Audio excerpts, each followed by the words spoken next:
Audio function Tamil Nadu జరిగేటప్పుడు రెహమాన్ గారిని చూశాను. సడన్ గా నాకు నా మొదటి సినిమా 2 నిమిషాలు ఆగుతావా,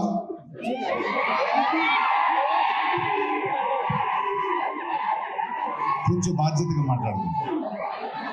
ఏఆర్ రెహమాన్ గారితో మాట్లాడుతున్నప్పుడు అనిపించింది 30 ఏళ్ళు అయ్యింది నేను ఆయన పనిచేసి,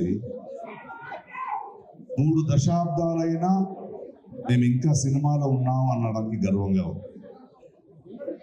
ఈ అన్ని మాటలు ఎందుకు చెప్తున్నానంటే నేను ధనుష్ దగ్గరికి రావాలి. రెహమాన్ గురించి మాట్లాడుతూ ఆస్కర్ తెచ్చారు అన్ని ఓకే. ఒక సినిమా ఇండస్ట్రీలో 30-35 సంవత్సరాలు ఉండడం పెద్దది కాదు. కళ అనేది ఒకరికి ఒక చోటు ఇస్తుంది, ఒక వేదిక ఇస్తుంది. కళాకారుడు తన ప్రతిభ వల్ల మాత్రమే పెద్దోడు అవడు.